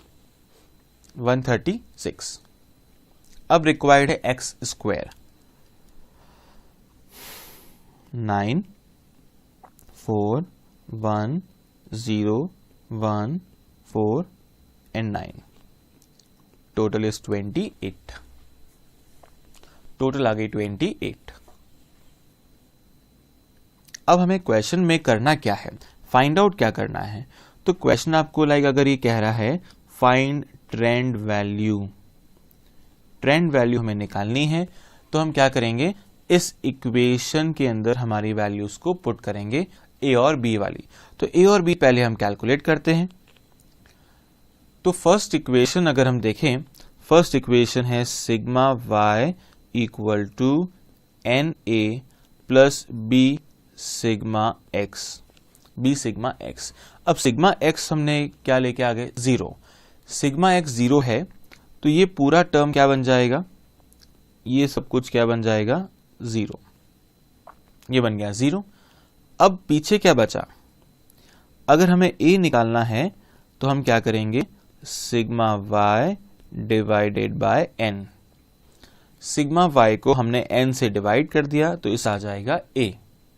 सिमिलरली जो हमारी सेकेंड इक्वेशन है, जो सेकेंड इक्वेशन है sigma X Y equal to a sigma x plus b sigma x square, तो इसमें भी क्या होगा, सिग्मा x ये तो है 0 और ये अगर 0 है दैट मीन्स b की वैल्यू कैसे आएगी, sigma X Y divided by sigma X square. तो इस तरह से हम a और b की वैल्यूज को कैलकुलेट कर सकते हैं। फाइन, a और b को फाइंड आउट हम कर सकते हैं।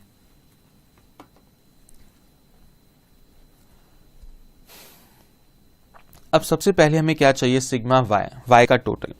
तो y का टोटल करते हैं, ये आ रहा है कितना, 532। सो 532 divided by n, number of years है 7, तो कितना आ जाएगा 76। a की वैल्यू आ गई 76। सिमिलरली b की वैल्यू, b कितना है, तो सिग्मा एक्स वाई 136 अपॉन 28, इनको डिवाइड कर दें तो आ गया 4.85। ए और बी दोनों वैल्यूज आ चुकी है। अब हमें कहा जाए फाइंड द ट्रेंड वैल्यू निकालनी है, तो क्या करेंगे, 2003 की अगर निकालनी है तो 3 के सामने y इक्वल टू a कितना है 76 प्लस b की वैल्यू है 4.85 इंटू x कितना है 2003 में -3। अब इसको सिंप्लीफाई कर दें तो कितना आता है 61.45।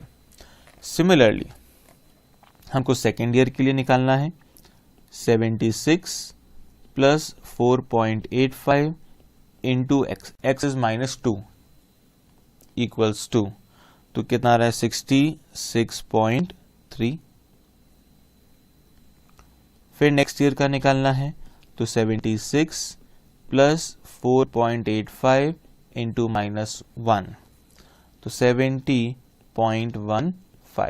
तो इस तरह से हम सारे ईयर्स की ट्रेंड वैल्यू को कैलकुलेट कर सकते हैं। अब अगर 2009 का निकालना है तो 76 प्लस 4.85 इंटू 2009 के लिए x कितना है 3 इंटू 3, कितना आ जाएगा 90.55।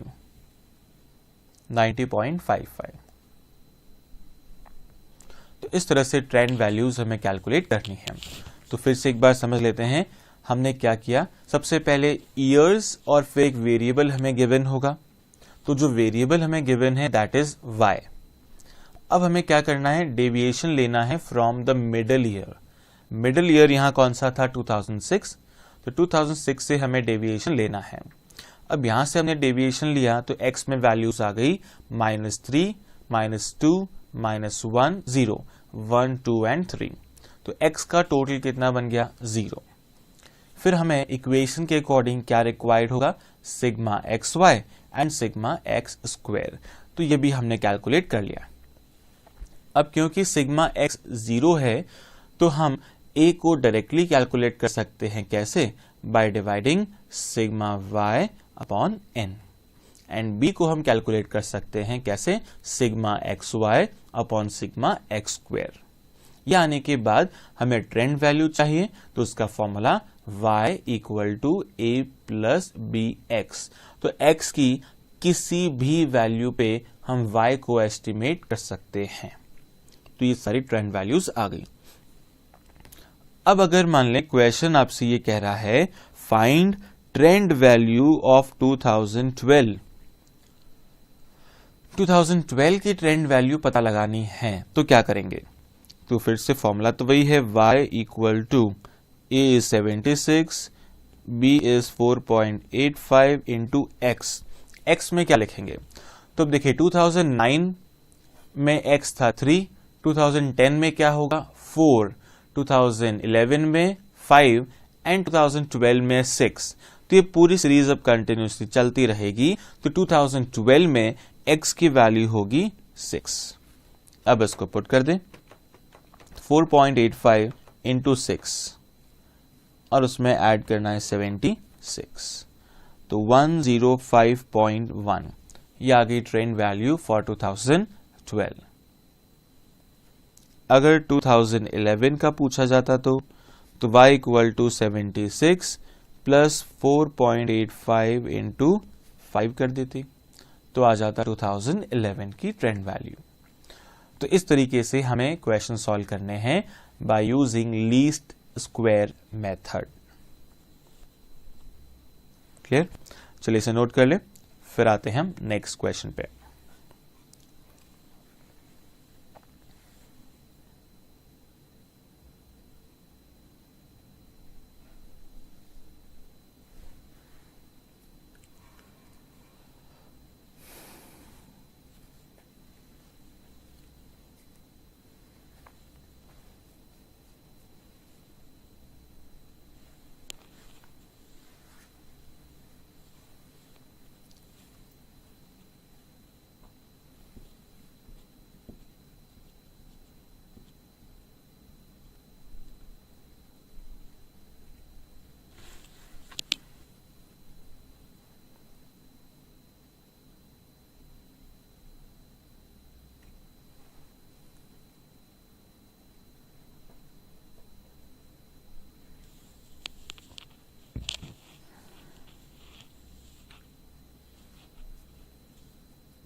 नोटेड?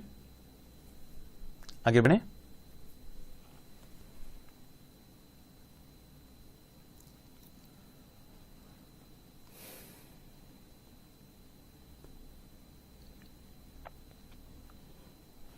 अब मॉड्यूल में question number 7, fit a straight line trend to the following data by least square method and estimate the sale for the year 2012।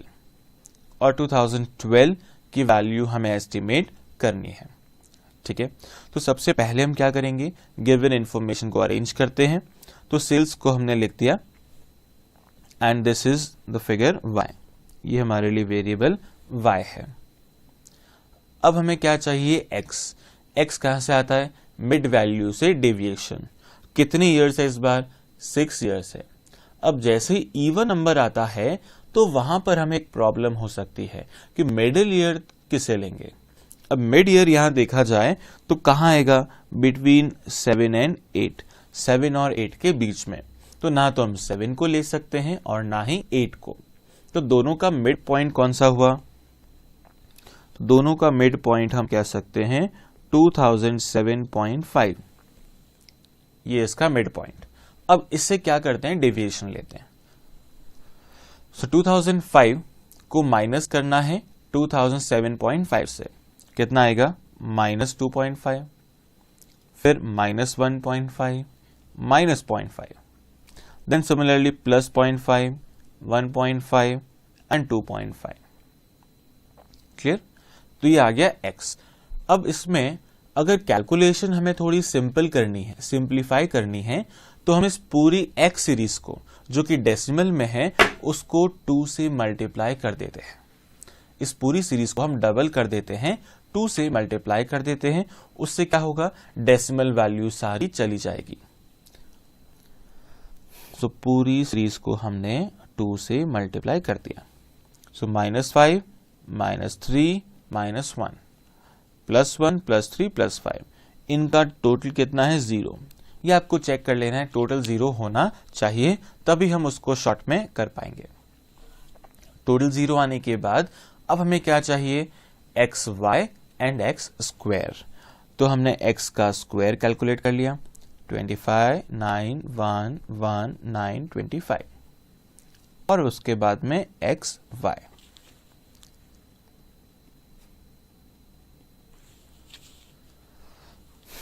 सारी वैल्यूज आ चुकी हैं। अब इसके बाद हम क्या करते हैं, अब हम फाइंड करते हैं value of A and B. A के लिए क्या करेंगे, sigma Y upon N, that is 6, और बी के लिए क्या करेंगे, sigma X Y upon sigma X square. इससे आ जाएगा ए एंड बी। तो देखें ए की वैल्यू आ गई 92.5 एंड बी की वैल्यू आ गई 3.843। अब हमारी trend equation y equal to a 92.5 plus B X, तो b इंटू एक्स, b कितना है 3.843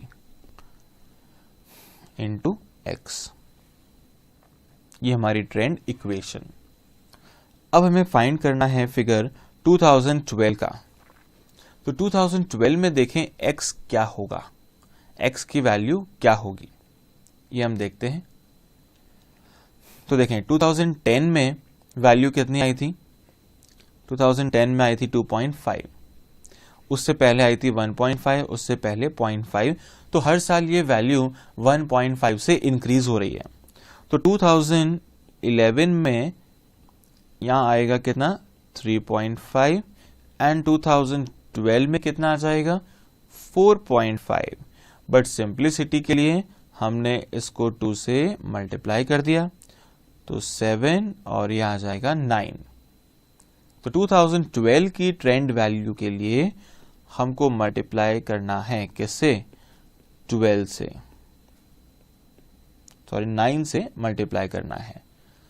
तो 92.5 प्लस 3.843 इंटू 9, इसको 9 से मल्टीप्लाई कर देते हैं। सो 126.59, ये आ गई है trend value for the year 2012।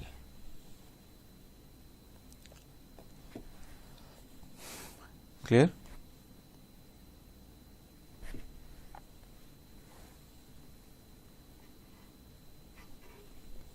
तो in case of even number ये प्रोसेस हमें ध्यान रखना है। तो इवन नंबर में जो मिडल पॉइंट आ रहा है उससे हमें डेविएशन लेना है। डेविएशन डेसिमल में आ गया तो घबराने की जरूरत नहीं है, या तो आप उसको सॉल्व करना चाहते हैं तो वहीं से सॉल्व कर ले, और नहीं तो सिंप्लीफाई करना है तो उसको डबल कर दें। तो उससे क्या होगा, डेसिमल वैल्यू सारी चली जाएगी। फिर हमारा क्वेश्चन का नॉर्मल प्रोसेस फॉलो करना है और लास्ट में जिस ईयर की ट्रेंड वैल्यू फाइंड करनी है उस ईयर का एक्स हमें ढंग से निकालना है, प्रॉपर्ली फाइंड आउट करना है।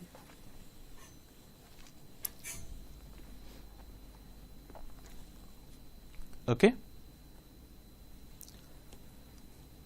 अब मॉड्यूल का जो क्वेश्चन नंबर 8 है ये हम ऑलरेडी कर चुके हैं, जो प्रीवियस क्वेश्चन हमने किया था। और इसमें आपको ध्यान रखना है जो आंसर्स यहाँ दे रखे हैं ये गलत है, ये एज इट इज पिछले क्वेश्चन का कॉपी पेस्ट हो गया, तो ये गलत है। जो हमने किया है वो आंसर करेक्ट है।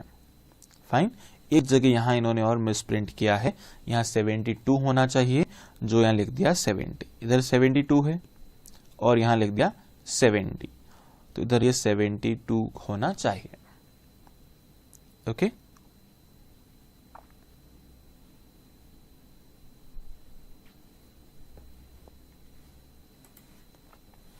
अब नेक्स्ट क्वेश्चन आता है हमारा कैलकुलेशन ऑफ सीजनल इंडिसेस। तो जहां पे डिफरेंट सीजन्स है या फिर जहां में quarter wise, month wise, daily data हमें गिवन है, तो वहां हम कैलकुलेट करते हैं सीजनल इंडिसेस।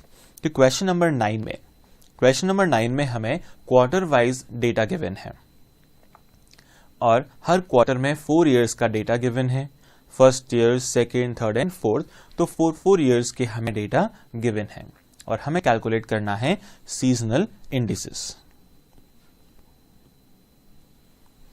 अब क्या करना है सबसे पहले वो समझते हैं। हमें ओनली पहले फर्स्ट क्वार्टर पे फोकस करना है, बाकी से हमें कोई मतलब नहीं है। तो फर्स्ट क्वार्टर में टोटल हमारी मान लीजिए सेल्स ये क्या है,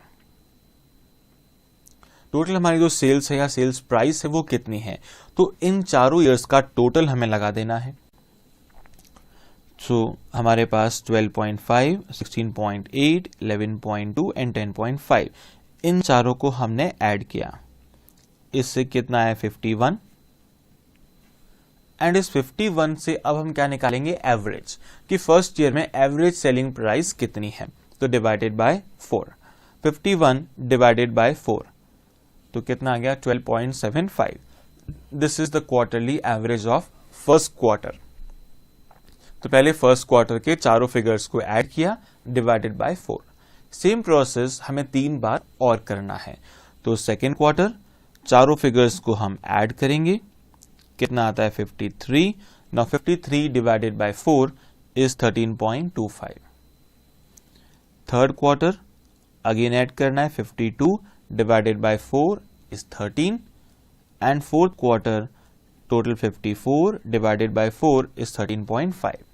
तो हमने हर क्वार्टर का एवरेज कैलकुलेट किया है। First, second, third and fourth 4 quarterly averages हमारे पास अवेलेबल है। अब इनका भी हमें क्या करना है, एवरेज कैलकुलेट करना है, मतलब पूरे साल का एवरेज हमें कैलकुलेट करना है। तो इन चारों फिगर्स को ऐड करेंगे, 12.75 plus 13.25 plus 13 plus 13.5 divided by 4, तो इससे कितना आएगा 13.125। 13.125 इसे हम क्या कहते हैं, इसे कहा जाएगा average of quarterly averages. Quarterly average का भी एवरेज हमने कैलकुलेट कर लिया। क्लियर? तो फर्स्ट स्टेप क्या था, क्वार्टरली एवरेज कैलकुलेट करना, और उसके बाद सेकेंड स्टेप में एवरेज का भी एवरेज फाइंड आउट करना। अब थर्ड स्टेप है इंडिसेस, यानी कि index number.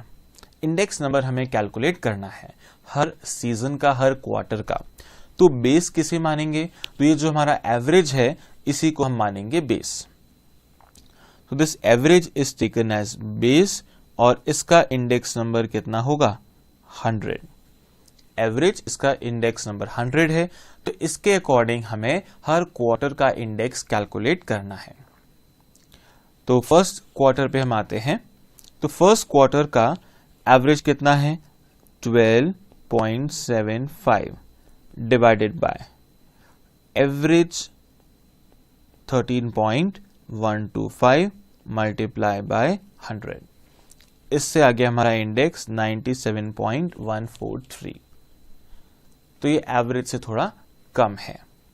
Similarly second quarter में 13.25 divided by 13.125 into 100। Same for third and fourth quarter. तो चारों क्वार्टर में हमें इसी तरह से इंडेक्स नंबर फाइंड करना है। तो पहले क्वार्टरली एवरेज, फिर क्वार्टरली एवरेज का भी एवरेज, और उसकी हेल्प से इंडेक्स नंबर। तो 3 स्टेप में हमें इक्वेशन सॉल्व करना होता है। क्लियर?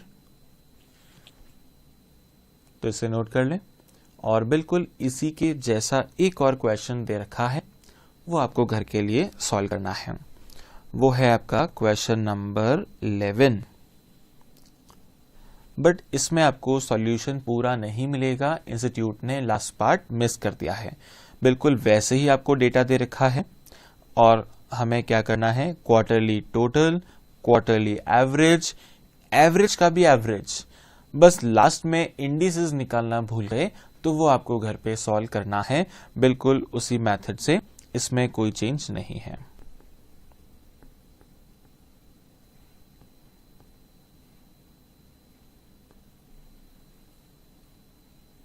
ओके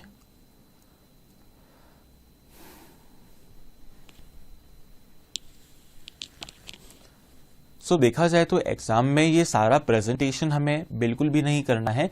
तो आपको बस सीधा माइंड में सोचना है किस क्वार्टर का आपको पूछा है, अकॉर्डिंगली आप सॉल्व कर लेंगे।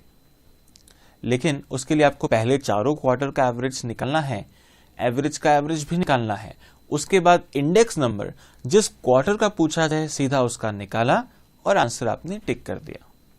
तो वहां आपको प्रेजेंटेशन पे नहीं, स्पीड और एक्यूरेसी पे कंसंट्रेशन करना है।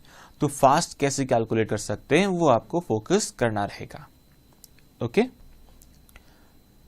चलिए अब लास्ट कॉन्सेप्ट जो हमारा बचा है, that is calculate 5 years moving average for the data using the weights. इस बार हमें weighted moving average find out करना है। जो पहले किया था that was simple moving average, अभी है वेटेड मूविंग एवरेज। उस केस में वेट्स आपको क्वेश्चन में दे रखे होंगे। अब यहां अगेन एक मिसप्रिंट है। मिसप्रिंट क्या है, हमें 5 years का मूविंग एवरेज निकालने का बोला है और वेट सिर्फ 4 दिए हैं, तो फिफ्थ वेट एक और होना चाहिए, वो आगे लिख लें। तो सारे वेट्स क्या हो जाएंगे, फर्स्ट 1, 1, 3, 2 एंड 1, लास्ट में एक 1 और ऐड कर देना है। तो ये 5 वेट्स है फॉर द 5 years, 5 सालों के लिए। अब कैसे सॉल्व करना है वो देखें। तो सबसे पहले हमने ईयर्स एंड सेल्स ये दोनों कॉलम बना रखे हैं। अब जो हमारा मिडल कॉलम है, ये थर्ड कॉलम है, ये सबसे इंपॉर्टेंट है। 5th ईयर का वेटेड एवरेज हमें कैलकुलेट करना है। तो हम क्या करेंगे, जो हमारा फर्स्ट ईयर है, इस फर्स्ट ईयर को मल्टीप्लाई करेंगे किससे, फर्स्ट वेट से, दैट इज 1, सेकेंड ईयर को भी 1, थर्ड ईयर को 3, फोर्थ ईयर को 2 एंड फिफ्थ ईयर को 1। इन सबको इनसे मल्टीप्लाई करना है। सो 14 into 1, 33 into 1, 72 into 3, 81 into 2 and 76 into 1, सबको मल्टीप्लाई करना है। जैसे हमने x बार जब निकाला था वेटेड अर्थमेटिक मीन, तो हमारा फॉर्मूला क्या था, sigma WX upon sigma W। वही फॉर्मूला हमें यहाँ पे यूज लेना है। तो हमने वेट्स को x से मल्टीप्लाई कर दिया। अब क्या करना है, नीचे divided by sum of weight. इन सब का सम कितना है, 1 + 1 + 3 + 2 + 1, सम इज 8। तो इसलिए हमने 8 से डिवाइड कर दिया और 8 से डिवाइड करते ही आपके पास वैल्यू आ गई 65.8। 65.8 क्लियर। अब ये 65.8 आपको लिखना कहां पे है, मिडल ईयर में। तो फर्स्ट 5 में से मिडल ईयर कौन सा है, थर्ड ईयर। तो थर्ड ईयर के सामने ये वैल्यू आ गई 65.8। अब यही प्रोसेस आपको आगे रिपीट करना है। तो फर्स्ट ईयर आपने छोड़ दिया। अब नेक्स्ट ईयर आपके पास कौन से, 2, 3, 4, 5 एंड 6, 2, 3, 4, 5 एंड 6। इसमें से मिडिल ईयर अब कौन सा है, ये फोर्थ ईयर, ये हमारा मिडिल ईयर है। अब फिर से हमें क्या करना है, वेट से मल्टीप्लाई करना है। अब वेट कौन से आएंगे, तो 33 को मल्टीप्लाई करेंगे 1 से, 72 को 1 से, देन 3, 2 एंड 1। तो फिर से हमें ये मल्टीप्लाई करना है and then divided by total of weight. Clear. Then next में अगेन एक ईयर को छोड़ देंगे, थर्ड ईयर को आपको छोड़ देना है और फिर उसके बाद और आगे बढ़ेंगे, देन सो ऑन। तो इस तरह से आपके ये सारे फिगर्स कैलकुलेट हो जाएंगे। इसे कहा जाता है weighted moving average method. Weighted moving average method.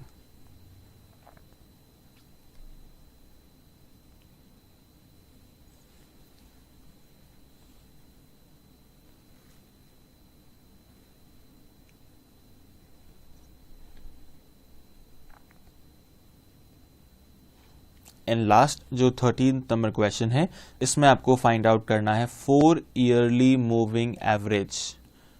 4 yearly moving average हम ऑलरेडी डिस्कस कर चुके हैं। सो this is your homework part, यहाँ पर आराम से कर सकते हैं। तो यहाँ पर हमारा जो चैप्टर है वो फिनिश होता है। अब एक बार इसकी समरी देख लेते हैं फटाफट। First point is a time series is a set of measurement on a variable taken over some period of time and it has 4 components। तो ये टाइम के बेसिस पे वेरिएबल का मेजरमेंट्स है। अब इसके 4 कंपोनेंट क्या है? ट्रेंड या कहते हैं secular trend, seasonal variation, cyclical variation and irregular variation. Then दोनों मॉडल्स आ रहे, additive model and multiplicative model. Additive में हमने क्या पढ़ा था? All the components are independent, एक दूसरे पे इफेक्ट नहीं आता। लेकिन मल्टीप्लिकेटिव क्या अज्यूम करता है? All the components are interdependent. Then trends को हम मेजर कर सकते हैं by different methods, free hand curve, semi average method, moving average and least square method. Time series may be determined by eliminating the computed trend value from the given data set, and it may be done using additive model or multiplicative model। ये हम किसी की सहायता से कर सकते हैं। तो कुल मिला के हमें यहाँ पर ट्रेंड वैल्यू कैलकुलेट करनी है। सीजनल वेरिएशन को हम मेजर कर सकते हैं by 4 methods, simple average, ratio to trend method, ratio to moving average and link relative method. Time series can be deseasonalized by eliminating the effect of seasonal variation from it। अगर seasonal variation का effect हटा दिया जाए तो उसे हम क्या करेंगे?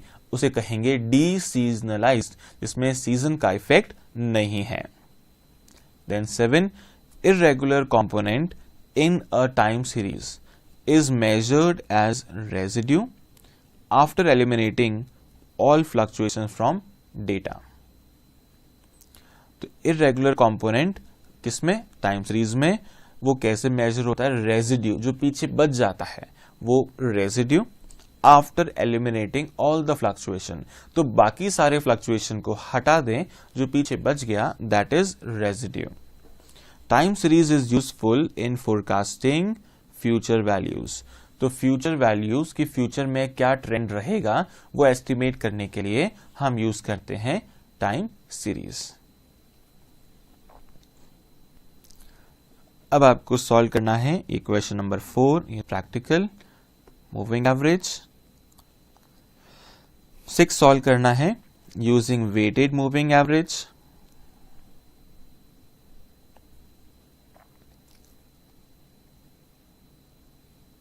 देन क्वेश्चन नंबर 8 आपको सॉल्व करना है, बट ये लिंक रिलेटिव नहीं, नॉर्मल तरीके से करना है जो हमने डिस्कस किया है। सो सिमिलरली 9 एंड 10 ये आपसे हो जाएगा।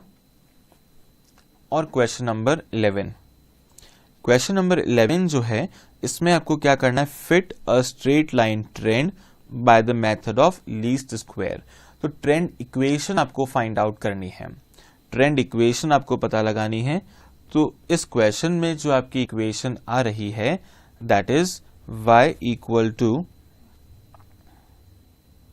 जो आपकी इक्वेशन गिवन है आंसर में वो क्या गिवन है? 94.6 प्लस 7.39x।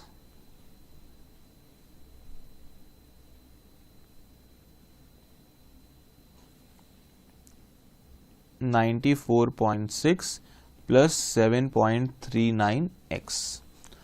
अब आप लोग सोच रहे हो कि आंसर मैंने यहां क्यों लिखा? क्योंकि मुझे आपको पॉइंट बी एक्सप्लेन करना है इसलिए लिखा है, अदरवाइज पीछे तो आंसर गिवन ही है। तो ए पॉइंट में प्रॉब्लम नहीं आएगी, प्रॉब्लम कहां आएगी? बी में। बी में क्या लिख दिया है? Convert annual trend equation into monthly trend equation. Annual को मंथली में कन्वर्ट करना है। मंथली में कन्वर्ट करना है तो कैसे करेंगे?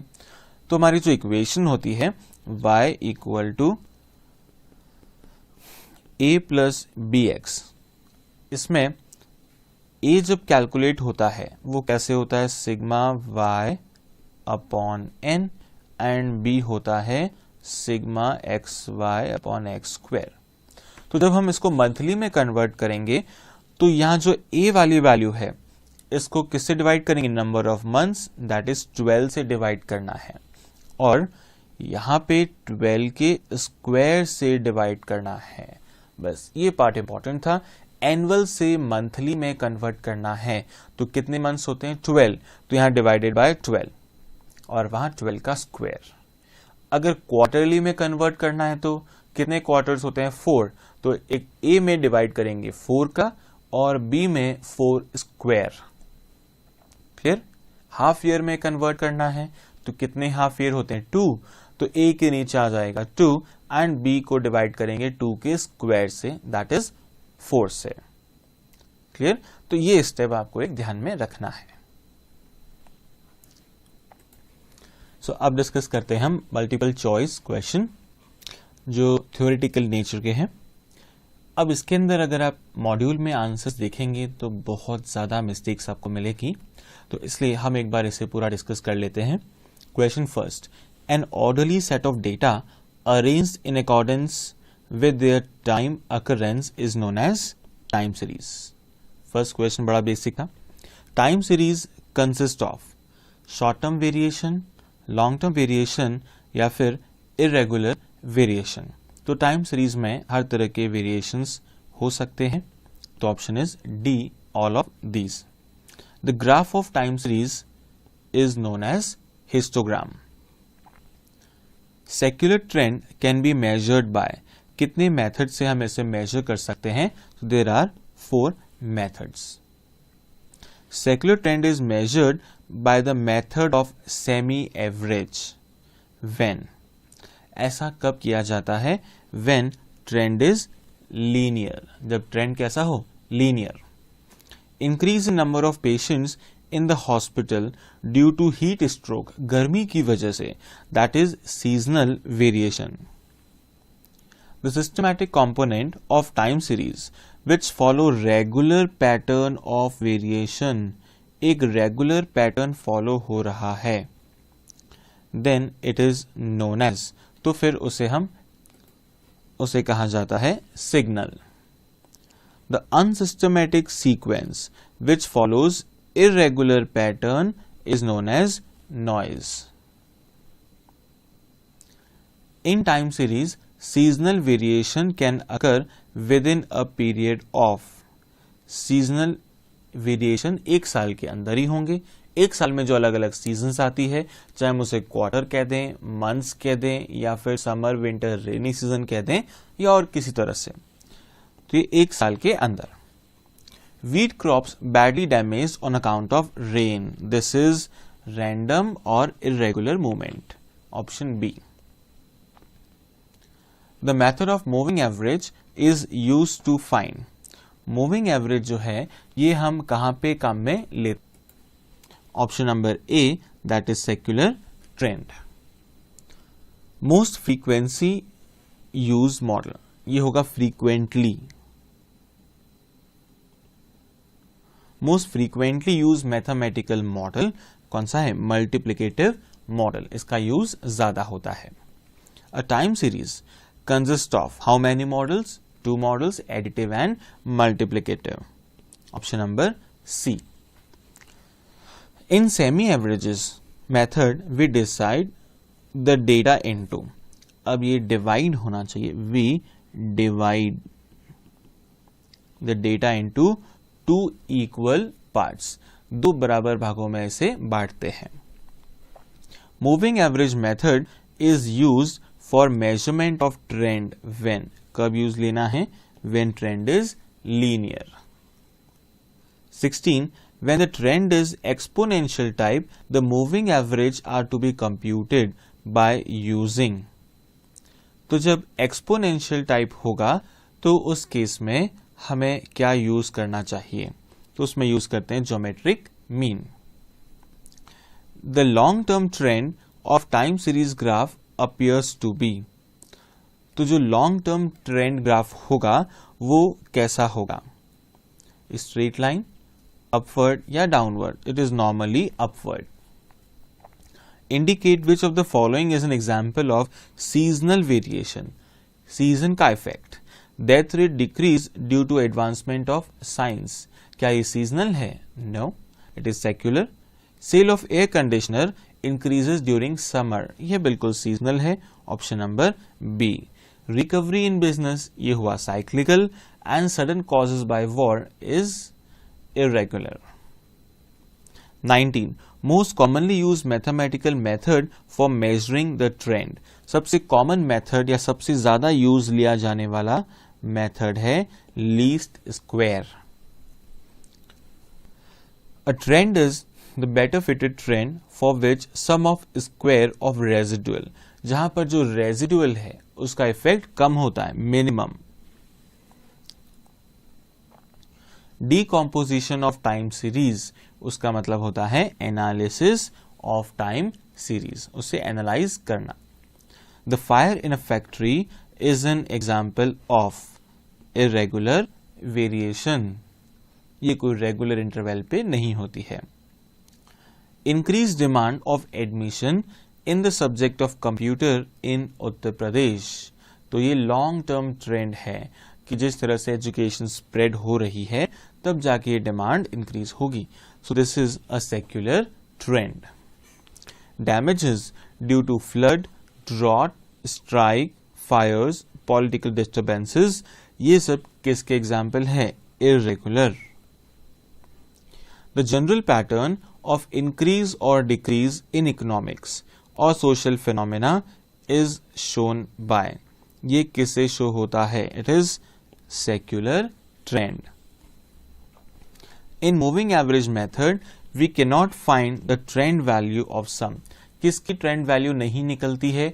कुछ स्टार्टिंग वाले ईयर्स की और कुछ लास्ट वाले ईयर्स की, तो हम कहेंगे एक्सट्रीम पीरियड्स. एक्सट्रीम पीरियड्स की वैल्यू फाइंड आउट नहीं होती है. ठीक है, तो करेक्ट आंसर सिर्फ एक्सट्रीम पीरियड होना चाहिए. मूविंग एवरेज क्या करते हैं? They smooth out the time series, तो टाइम सीरीज में फ्लक्चुएशन आता है उसे स्मूथ आउट कर देते हैं. The rise and fall of time series over periods longer than 1 year is known as, उसे हम क्या कहेंगे?